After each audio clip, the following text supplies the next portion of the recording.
Okay, here we are back after a couple of days away from this. My name is Odie Hawkins, and I'm talking about the books that I've written over the past, I guess, 20 years. One of the books, one of my most recently written books, is one that comes from an experience that Zola, Salena, my wife, and I had visiting Ghana on two occasions, 2013 and 2015. 14. Well, why don't you join me here and make corrections as we go along, because I'm sure that I've gotten a lot of things wrong. No, I'm sure you haven't, but go ahead. What a diplomatic person you are. I'm your wife. And that has something to do with it too. Anyway, yeah, 2014? Yes. 2014, and we're due for another trip. I'd like to have you all understand that this is sort of a free-flowing thing. We've been away dealing with different pieces of business, just like everybody else. And so we're coming back to this after a few days, so we might seem a little rusty until we find the groove, but don't worry about it. But we are trying to talk to you, our audience. I know I'm trying to talk to you. I think she's trying to correct my talking. The book is called The Lil Urban Gourmet Cookbook. Can we see this? I think so. I'll just move it up a little further. Okay, Lil Urban Gourmet Cookbook. And then on the back side, there is Odie and I on the back of the book. And she makes it plain that it was published in January 2015. 2015. Not too long after we got back from Ghana. And if you look closely again at the front and at the back, and you read the credits, you'll see that the pictures were taken by none other than Zola Salena-Hawkins. She didn't mention that. She's a very, what do they call, modest person. Okay. Oh, we'll have to talk to them later. Right, yeah, we'll talk to them. Hang in there. Hang in there. Okay, it's called the Lil Urban Gourmet Cookbook. Once again, I'd like to show you a picture. Ah, yes. This one. We are, where are we at here? We're in a place called Tamara's Cafe. It's located in Larteh, Ghana, maybe 30 or 40 miles outside of the capital city of Accra. And both of us are having a club beer, the only beer that I will drink. I'm speaking for someone who doesn't drink beer or any other drinks for that matter. Really good. But the club is something special. It tends to quench your thirst, and yes, it does. At the same time doesn't give you that bitter aftertaste that a lot of people really good. here love to have. They want to have their bitter aftertaste. Club beer, without making a commercial out of it, almost seemed like a fine wine. Yes. With yes. suds. Really with, does. Really does. Foam. Very refreshing, even for breakfast. Yeah, well, a lot of people do because it's very warm in Ghana. What happened for the Lil Gourmet Cookbook, I'm holding it up as we talk, Okay. is that we started having a conversation about what kind of meal a person with a very, very modest income could have. You remember the conversation? Almost definitely. For someone who comes from less than privileged circumstances, I can't speak for her because she had a maid and others who helped her as she grew up. When I lived with my mother, not when I lived with my grandparents. Oh, I thought you were privileged all the way No. Okay, And my grandparents said, no matter what, if you have a maid, you will make your own bed. And I listened to my grandparents. They made you make your own bed? Yes. Well. Yes. It's a great thing to do. I would have really felt that was being up a bit, having a bed. I slept on the couch. So there's still some class differences here we have to discuss, on camera and off camera. Okay. What we decided to do, these, as you can see, are eggplants, photographed by Zola. I really appreciate your photography because those are beautiful forms. A lot of people can Eggplant's see. beautiful anyway. Different types of eggplants, you know. There's Okay. Indian. Do you know very much about eggplants? They got No. the small Japanese type. Yeah, that's the one, the Japanese one. Okay. Okay, I don't know what these are called except other than the eggplants. Right, I like those. Yes. Okay. I remember having a conversation with a couple of friends, ladies who became friends at the market, at the Food for Less market on 122nd Street. I had purchased a couple of eggplants. I was going to have eggplant. And they looked at what I had on the counter, and one of them asked, "So, what's that?" So I said, "Eggplant." She started chatting with her girlfriends to say, No. it could be an egg and a plant at the same time. What is it? It's a man who doesn't know what he's talking about, Doesn't know obviously. well, you know. You can't trust men. They tell you different things. They said, eggplant, that's what it's called. So what do you do with it? You eat it. How do you cook it? Well, you can slice it. If you like the outer skin, you can leave that beautiful black skin on there. These are fully ripe. Or you can cut the skin off, and underneath it you'll find something like a pulp. Yes. Something, what is... Yeah, and it's sort of a black purple skin. It's really beautiful to look at. Oh, yeah. Slice that in half, add salt and pepper, maybe a little basil or oregano, and fry it very briefly in olive oil because it cooks in a minute. And it has nutritional values. And you recently heard of a new way to cook it? Okay, a chef, a bona fide chef who cooks for some people in a special facility, not jail, said, you know, all you have to do is just simply slice it in comfortable pieces and fire roast it on top of the grill. Yeah. If you want to grill up there. I think they do that a lot in the Middle East. In any case. But I remember one time you cooked it, and a gentleman was happened to join us, and we had steak sauce, and he actually thought it was a steak. Yes, And he said that he had never had such a tender steak. And so we waited before we told him it was eggplant. We figured he should enjoy his steak. That was really an eggplant. And that was okay. Well, that was an interesting evening. If you haven't had it before, then you might think it's any different thing. But let me get to the point of explaining why it is the premise. The premise for the book was that if you had a very low income and you had to eat, which all people do, then there are things that you could do. For example, like go to the 98-cent market 99 cents. and begin to shop. Yeah. So the goal of the book was to show how you could have a nutritious meal less than, or at least up to $2 a day, because in a 98-cent store, there are a number of things that you might be able to buy for $1. Or the dollar store. One of the local markets. Okay, I came up for one of the ones. This is garbanzo beans. Garbanzo beans, noodles, and greens. At most 99-cent stores, they have some form of greens. They may not be great, wonderful collard greens or great, wonderful kale, but they will have maybe spinach or chive, not chive, that's a spice. Mustards or something, some type of greens. Some kind of greens. Okay, garbanzo beans or even frozen greens. Even frozen greens. That will cost you less than 98 cents. Right. If you go to the frozen thing, it might be 50 cents. Right. But and of course noodles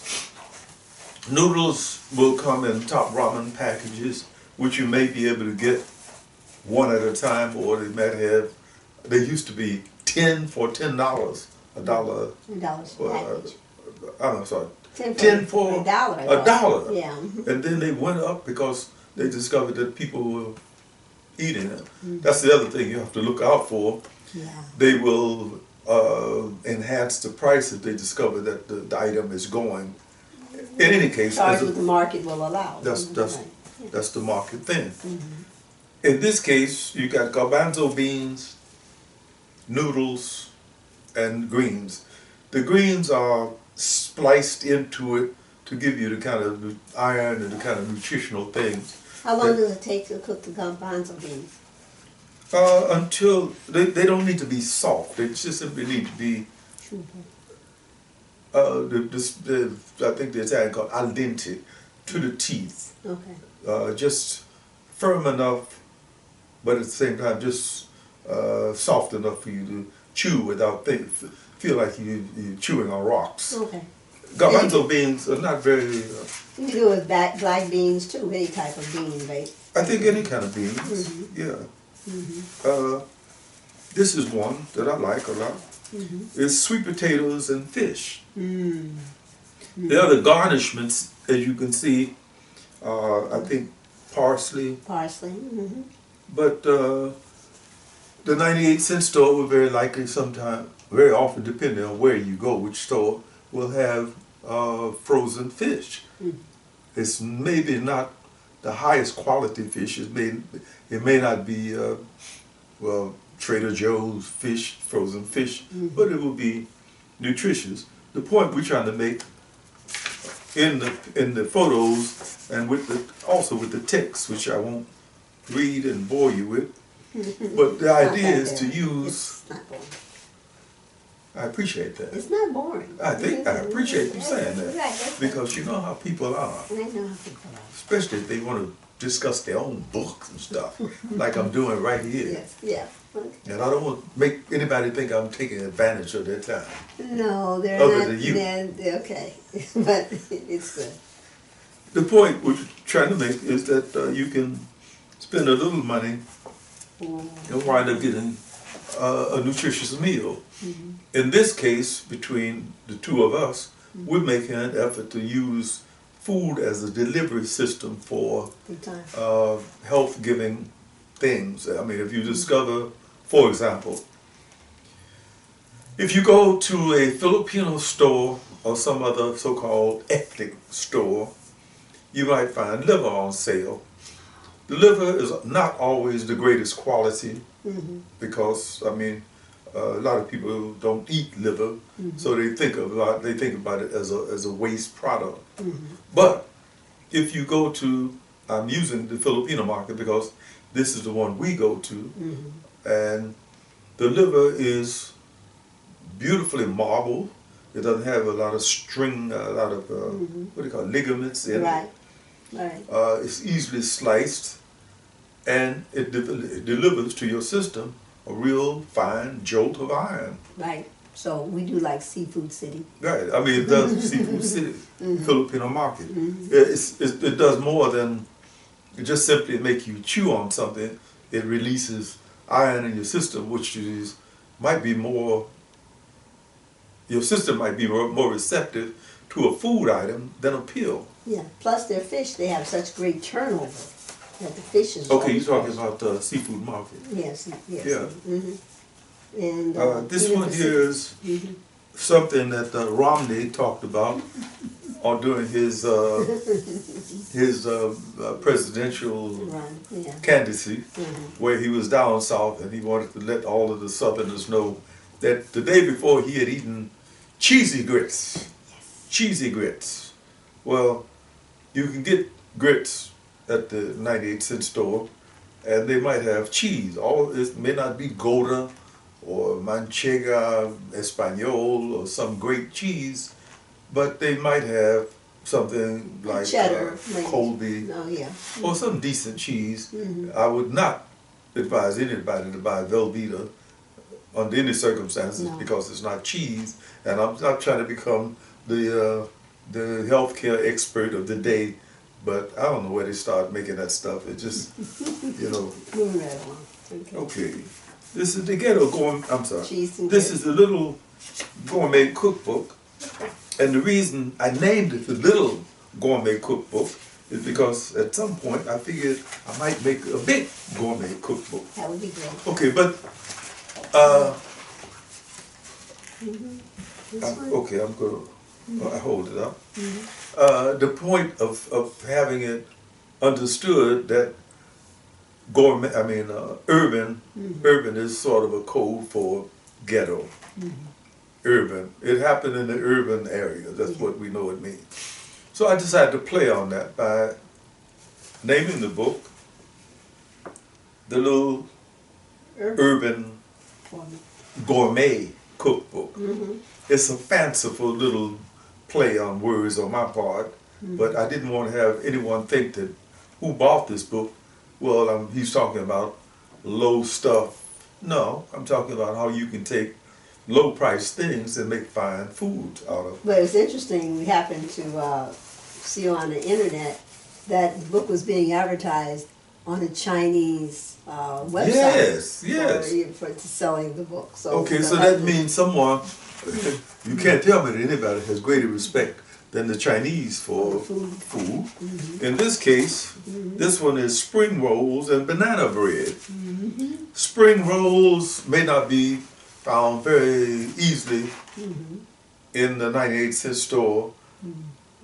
You might have to go to your local Chinese market. That's the other thing about this too. At one point in LA, here where we are, in Long Beach, LA area, we had a food strike amongst the major league stores. You remember that? Oh, big time, yeah. Okay. A lot of people who would not normally go to Vietnamese stores or to other ethnic stores went to places like the market where they were selling Asian tofu. Right. Not the kind of tofu they give you in Joe's, Whole Foods, whole bunch of bunch of things. So they came away with spring rolls. Somebody says, "Oh, I like spring rolls." They had only normally thought of spring rolls as being an hors d'oeuvre appetizer for a good Chinese meal or a good Vietnamese meal. But it's a food that you could eat, a finger food that you could eat at any point in time. You know, kids come home from school. Easy to warm up. You know, and you don't have to give them that other stuff that's going to blow them up and make them look like, well, I'm not going to get into that. But this is spring rolls and banana bread. You could have a very good friend named Lily Hood who makes very good banana bread. If you really, really wanted to have a fine banana bread along with your spring rolls, then you would get in touch with Lily Hood. I don't have her number, and we don't have anything but her name. But when you think about banana bread, you've got to think of Lily Hood. Lily Hood, and you'll come up with some good banana bread. Okay. I'm going right along here. Okay. Knowing how to cook things, here's this infamous club beer that she's talking about. Yes, they had it blurred. It's blurred, but that's because the photographer himself had 2 or 3 club beers. Not. The publishing company said we couldn't do advertising in the book. So they blurred it. So they blurred it. I think it has something also to do with the fact that they didn't want to have American beer makers compete with a very fine beer from Ghana. Yes. I went to beer craft houses, you know, with the places where these people make their own beers and stuff, and I'm saying, hey, why don't you have club beer? And the guy went to the catalog, said, oh, I know where it comes from. It comes from, but there was some kind of resistance to taking. You can't import it here, yeah. Okay, aside from the fact that it comes from Africa. And, you know. But it was originally made. It was originally made there by some German, as the story was told to me, some German brewers who went to Ghana in the 18th century. And they were, you know, they wanted some beer. So they started developing a bit like you do any craft beer. And I'm sure it started off atrociously. So they didn't want any palm wine. Didn't want to do palm wine. But at the same time, people don't know, so a lot of people may not know, that Africans have been brewing beer ever since they built the pyramids. Oh, yeah. One of the things that tripped me out was reading about the pyramid worker diet is that they ate onions and bread and drank beer. I don't know how much strength they give you to create a to make a pyramid, but they did it. They did it. Okay. Just going right along. Advertising for beer, obviously. Advertising for beer. Okay, this is tuna, tomatoes, and limes. It's kind of maybe an exotic mixture, but yes, and I would recommend like the, tuna from an established store like Trader Joe's, whatever, that isn't cat food when you open it, but that it has the firm chunks. yeah. If you can, find that kind of thing. We're going to now go quickly to one of my favorite photos. One of my favorite photos. This is watermelon. Take it kind of as a joke. Watermelon, melon, grape, and blueberries. The reason I'm enchanted by the pictures that is because it's so simple. Right. Let me get myself steady here. Right. Instead of a big cake or ice cream, whatever. Well, not harping against cake or ice cream. Sometimes for a snack, go simple. Okay?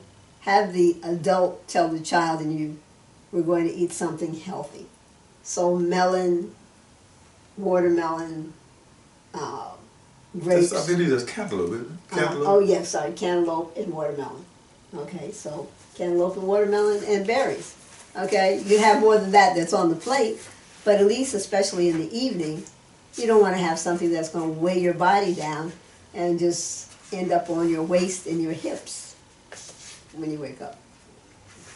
So, there they had that. And I'm bringing it to an end because we've talked a little bit about being in Africa and staying. Oh, I didn't mention the place we stayed at in Accra. And once again, this is no advertisement for anybody, but here's the information. Right. We stayed at a place called the Acacia Lodge. And these are photos taken of the Acacia Lodge. Right. For those who are looking for thatched huts on the outskirts of Accra, this is not the place for you to go. What they do Very enjoyable. is rent you actually an apartment. I think they have about 6 or 7 apartments. They had at that point, I'm sure it has. Well, they had rooms and then they had a larger suite, so you Yeah, but decide you which one. in your place you have cooking facilities. You can create a little home there. Right, if you get the suite. Yeah. Okay. And Here, as you can see, here's Zola Selena looking like. oh, I'm doing Tai Chi fan right there. And Tai Chi fan. What's Tai Chi fan? Tai Chi fan is with the fan, and it's an exercise. Preferably, one would learn how to do Tai Chi 24 Yang, or a simple form of Tai Chi, so that you can get the flow. And then it's an exercise with the fan as an extension of your arm. So You're really into this stuff. I see you have the outfit is connected to Tai Chi. Yes, well, in fact, we were doing some Tai Chi this morning with friends, and it was really, really, really nice. What do you do there? What do you do at a Tai Chi? Okay, we... it's like a party? It's sort of like a party. It's like the playground when you were a kid, okay? It's sort of a playground type atmosphere. Everybody coming and nobody being judged on what they're doing. Okay. Okay, but you learn how to balance yourself, like on one foot. Okay, those are one of the health benefits. What else? What else does it do? Okay, calms you down, helps your internal organs, helps you to feel refreshed and less stressed, very much so. So that's what they mean when they say Tai Chi. Tai Chi, yes, it's the ultimate. Only thing I can think about, I lived in Oakland for a while, and I used to see some elderly Chinese men in the park, you know, moving their arms around. Wave hands. Wave hands. It looks so meditational. And it is meditation. One can just stand up and do this, or even in a chair. Turning your waist, left hand up, right hand up, left hand blocking. Okay, but you mentioned the fan. What other martial arts are you connected with to have a connection to Tai Chi? Well, it's I do the Tao. What's the Tao? It's a broadsword. Do you speak Chinese? No, I don't. But Are you sure? yes, I'm sure. But I've had some really good instructors. There was George Yin when I was at work, and then Margaret and Doug Robinson, which were connected to Lightning Tai Chi. And prior to that even was Master Tom Tran, and Dr. Daniel Hoover, and Dr. Jonathan Lin. Wow, So I've been been about blessed. 6, 7 Yeah, some really Doesn't that very confuse you? No, not at all. In fact, it exercises the brain. And What if someone teaches you one way, the same thing? yes. One teaches you one way, and then you go to the other class and they teach the same thing a slightly different way. How do you... Well, you know, when you're in this class, you do it this way, and when you're in that class, you do it that way. Simple as that. Simple as that, because they say if you had 100 Tai Chi masters in a room, and you had one light bulb to be changed, you would have one master get the light bulb, and the other 99 tell them how to screw it in. So meaning that there's no perfect, exact, it's got to be done this way. But the most important thing is to get up out of your chair, get up off the couch, get up and exercise, no matter what age you are, and at the same time, know your body, know your limitations. And for myself, I had limitations when I first started, because You're 96, right? I'm 71. Okay, born in 1948. I can usually get on. Okay, and so when I first went to Master Tom Tran, I had a very bad sciatic. The hospital was talking about surgery. I asked, will that make me well? And they said, well, there's no guarantees, but I said, but there's no surgery. And so with the Tai Chi and work with Dr. Hoover and with Jewel Williams at the Village, and other people who had my best interest in helping me get well. So this is alternative medicine. The other If you could be called. Yes. The other alternative. Right. Okay, and so SOHMA, School of Healing Martial Art, the Village Foundation, finding you a place that will really help you heal without a lot of medications is a great idea. It's an alternative to having a room full of pills. The room full of pills. Okay. Thank you for that. Let me continue a little bit with the book. This is something you might be able to get in Ghana for less than $2 if you went to the right place. This is groundnut stew with smoked fish. It's delicious. I don't want to try to describe what groundnut stew tastes like other than the fact that it's simultaneously delicious. My mouth is watering now, And just thinking of it. You wash your right hand, if you do it traditionally, you wash your right hand and dig in with your right hand only. And is it kinky or fufu? This is just, you could use kinky, which is a tamale-like, it's made out of corn. It looks like a corn ball. You can use kinky or you can take fufu. Fufu is a cassava plant that's peeled and boiled, and it looks like a raw potato. It has almost no flavor or taste to it until you stick it in to this dish that this lady here, Mrs. Faustina Ohenewa, Mrs. Faustina Ohenewa, wherever you are, we're coming to get it. I tell you, I ain't joking. We're coming. A great chef, a wonderful chef, she wonderful was the cook person. there, and she made us her devotees. Right, and she gave great hugs. Wonderful person. One little thing, they had something I really call a gazebo. Yes. And you could sit out in a gazebo and eat this wonderful food and drink this incredible beer. And at the end of the day, at the end of this, we have very different things here. There's a place called Rincon Chiliano. I hope I pronounced that right. Rincon Chiliano.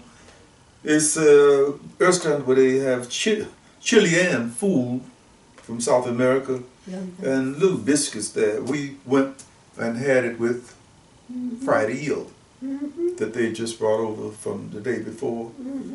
And then we have all of these things for one to eat. There's, what we're suggesting, I guess what the book is suggesting is, don't get tied into just eating food that you've eaten all your life.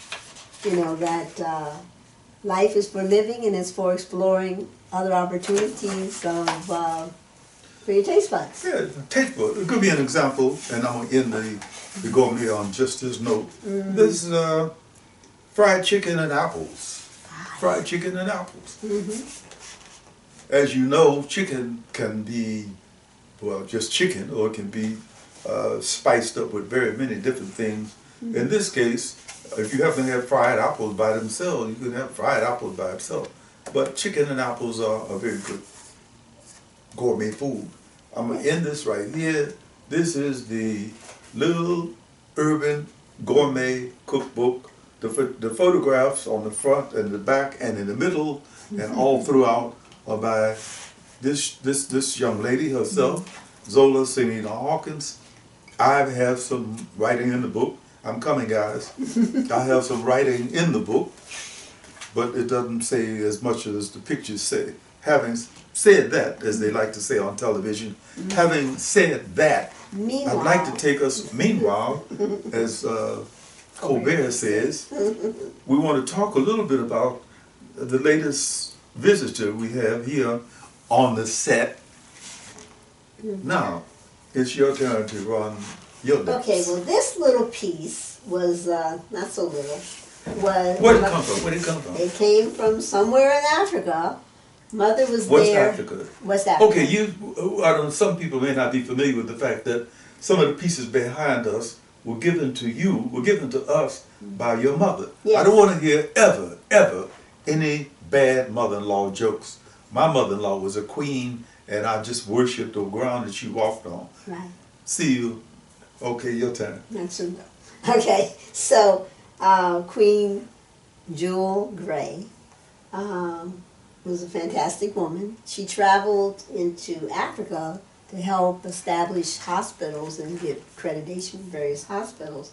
She happened to be in a village, she said, when some people, in their gratitude, they had nothing to pay her with.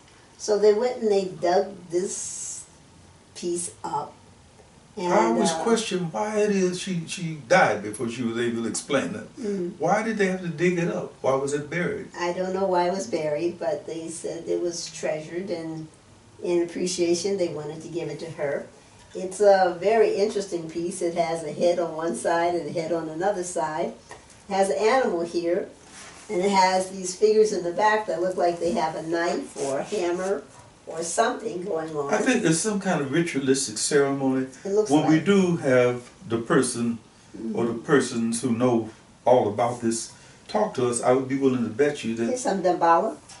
Dambala with the snakes. they could be that. I don't know. But there has to be something ritualistic about it. These could be, I wouldn't call them altar boys at all. So. Hopefully nothing to do with altar boys. But they are helpers, obviously. And the position of the hands seems to indicate some kind of degree of prayer or some holy thing happening. The face is obviously serious, and there we are. I saw men like this in Ghana, they call them in Ghana fetish houses. I never liked the name Sort of of a it. pleated skirt the person's wearing. Sort of a pleated skirt. Yeah, pleated skirts. So there's something for us to be learned about this. If there's anyone out there who knows a lot about West African arts, specifically art that comes from Nigeria and Ghana, let us know. This person is kneeling, by the way. This person is kneeling. Right Oh, here, okay. Right, see their feet back there? Okay. So, that said, That's it for this evening. thank you very much for joining us. I hope you enjoyed yourself. Well, Hope you enjoyed yourself. most of the time. Most of the time. And that's the truth. Showtime! Showtime! Bye for now. See you next time. See ya. See ya.